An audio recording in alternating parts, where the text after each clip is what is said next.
Terça, 20 de agosto. O melhor investimento. Ouça Marcos 10, 17 a 31. Pondo-se Jesus a caminho, um homem correu ao seu encontro e, ajoelhando-se diante dele, perguntou-lhe: Bom mestre, que farei para herdar a vida eterna? Jesus respondeu: Por que você me chama de bom? Ninguém é bom a não ser um, que é Deus.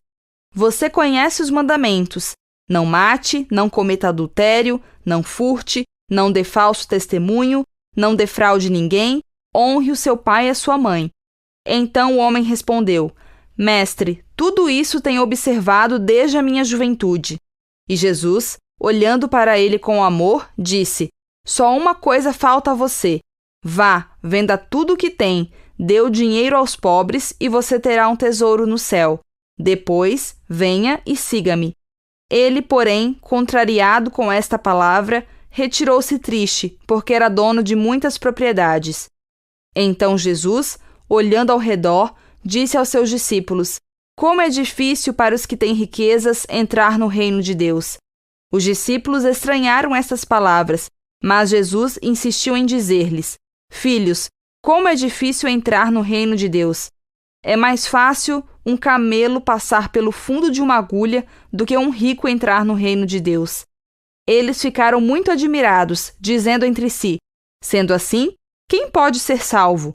Jesus, olhando para eles, disse: Para os seres humanos é impossível, contudo, não para Deus, porque para Deus tudo é possível. Então Pedro começou a dizer-lhe: Eis que nós deixamos tudo e seguimos o Senhor. Jesus respondeu: Em verdade lhes digo que não há ninguém que tenha deixado casa, irmãos, irmãs, mãe, pai, filhos ou campos por minha causa e por causa do Evangelho, que não receba, já no presente, 100 vezes mais casas, irmãos, irmãs, mães, filhos e campos, com perseguições, e no mundo por vir receberá a vida eterna. Porém, muitos primeiros serão últimos, e os últimos serão primeiros. Pergunta 3. Que lições essenciais sobre a fé e o custo do discipulado para qualquer pessoa, rica ou pobre, são reveladas nesses versos? As atitudes do homem indicam sua sinceridade e seu respeito por Jesus. Ele correu, ajoelhou-se diante dele e fez a pergunta central para o destino de cada pessoa: Quais são os requisitos para herdar a vida eterna? Jesus respondeu citando a segunda tábua do Decálogo. Novamente, o homem mostrou seu idealismo ao dizer que guardava tudo aquilo desde a juventude.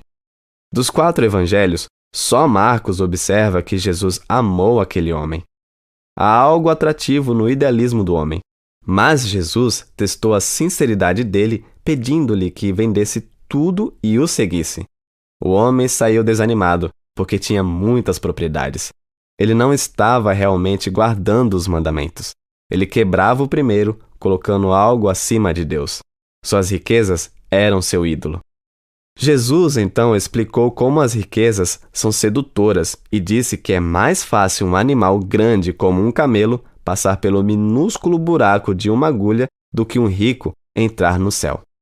Os discípulos ficaram surpresos com as palavras de Jesus e perguntaram quem, então, poderia ser salvo.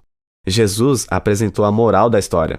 Para os seres humanos é impossível, contudo, não para Deus, porque para Deus tudo é possível. Marcos 10, 27 parece uma ótima conclusão da história. Não chegaremos ao céu por nossos próprios esforços. Precisamos da graça de Deus para sermos salvos. Mas então Pedro deixou escapar que ele e seus amigos haviam deixado tudo para seguir Jesus. O mestre respondeu que tudo o que deixamos para segui-lo não é nada comparado com o que vamos receber agora e no mundo por vir. Este é o ponto principal. A solução para a culpa humana é a morte de Cristo. Portanto, é a graça de Cristo e sua vida ressurreta que nos capacitam a obedecer aos seus mandamentos. Ouça Romanos 6, 1 a 11. Que diremos então? Continuaremos no pecado para que a graça aumente ainda mais? De modo nenhum. Como viveremos ainda no pecado, nós que já morremos para ele? Ou será que vocês ignoram que todos nós que fomos batizados em Cristo Jesus fomos batizados na sua morte? Fomos sepultados com ele na morte pelo batismo, para que, como Cristo foi ressuscitado dentre os mortos pela glória do Pai, assim também nós andemos em novidade de vida. Porque, se fomos unidos com ele na semelhança da sua morte, certamente o seremos também na semelhança da sua ressurreição, sabendo isto, que a nossa velha natureza foi crucificada com ele, para que o corpo do pecado seja destruído e não sejamos mais escravos do pecado. Pois quem morreu está justificado do pecado. Ora, se já morremos com Cristo, cremos que também viveremos com ele. Sabemos que, havendo Cristo ressuscitado dentre os mortos, já não morre. A morte já não tem domínio sobre ele, pois, quanto a ter morrido, de uma vez para sempre morreu para o pecado, mas, quanto a viver, vive para Deus. Assim também vocês considerem-se mortos para o pecado, mas vivos para Deus em Cristo Jesus.